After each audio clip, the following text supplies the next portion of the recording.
So I'm having to redo the voiceover. I don't know why it did not keep it on the first time that I did it, but I guess I'm doing it here a second time. This is a 2013 Golf R that I'm doing the CTS downpipe and full exhaust. Normally I put it like this on the ground, so that way if there's any missing parts, I'll be able to tell right away. But on this one there was a little issue with the exhaust, and I guess you'll see that in a second. So first things first, remove the battery and that tray. That way I get access to the upper 17mm nuts on the turbo.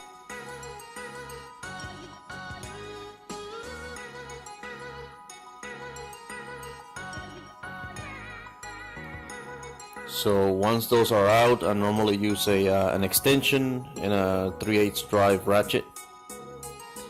The O2 sensor comes out as well.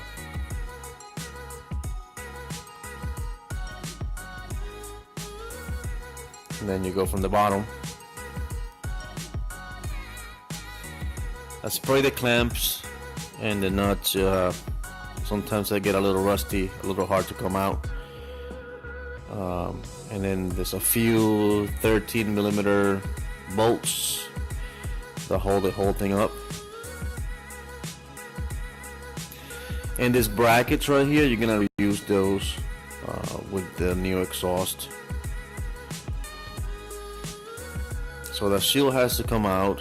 It's two 13s that hold it in place, and there's three 10mm 12-point bolts that hold the front of the drive shaft and also the back of the drive shaft.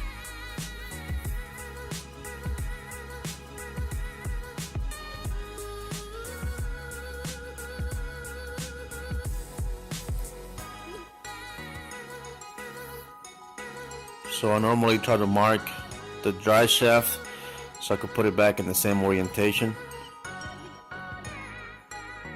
You don't have to do it, but it's just common sense to do it. In my case, I like doing it. Drive shaft is out of the car.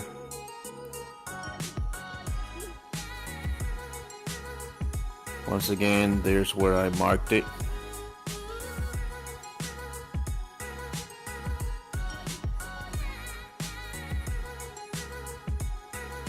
Now I gotta take the two 17mm nuts at the bottom of the downpipe, and normally I'm able to reach those with a 17mm ratcheting wrench.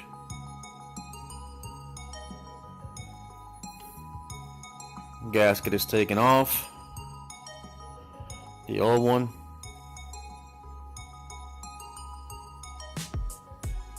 That's my organizing tray, just to keep track of all the bolts and nuts that come out. It's a good idea to spin the propeller or the impeller in the turbo and see the play on it. Make sure that it doesn't have a whole lot of play, because if it does, it makes no sense to run it. That's the time to replace it. CTS gives you these nuts, the copper nuts, that are just too small in my opinion. So I reuse the factory ones. That you seem to be a lot better than the CTS ones. A little bit beefier, and they weren't rusty, so I was able to reuse them just fine. So pretty much going back the same way it came out. That bracket right there behind the CTS, that came off the old exhaust, and everything is hand tight until I'm ready to torque everything down. And I usually torque everything down at the same time. So right here I had to remove the dog bone momentarily to be able to fit the propeller shaft in place, the drive shaft in place. Gives you a little bit extra room.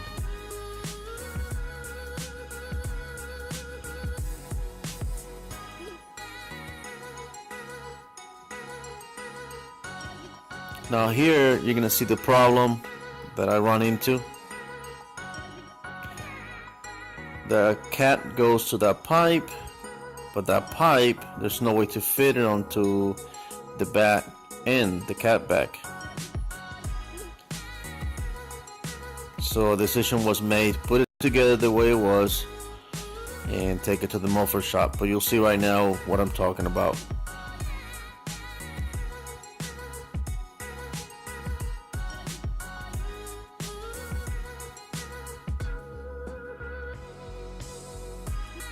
So here you'll see how it fits together.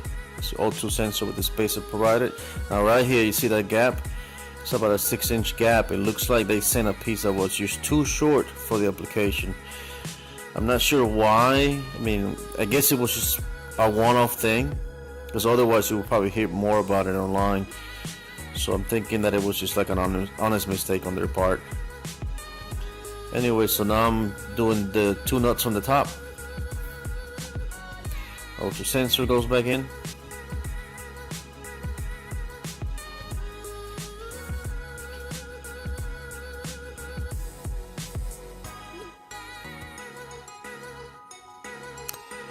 The customer wanted to run a APR high pressure fuel pump, so the old one has to come out. So a few connectors, a few hoses that had to come off the thing to be able to install the APR one.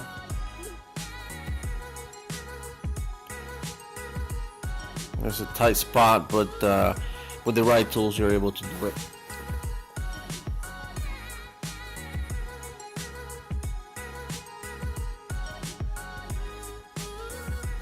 And the covers go back on. The intake pipe is about to be put on right now.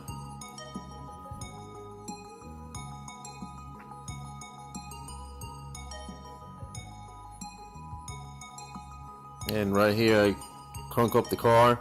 You really cannot hear it because I had to turn on the music, or I had to turn on the YouTube video sound, the regular sound, because if I played regular music that they played on the radio, they might just take this off YouTube.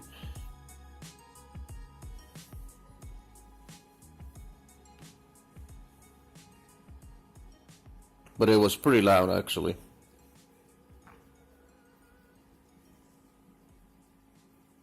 After this, I went ahead and did the APR flash on it and took it out for a quick test drive after we went to the exhaust shop to get it welded together.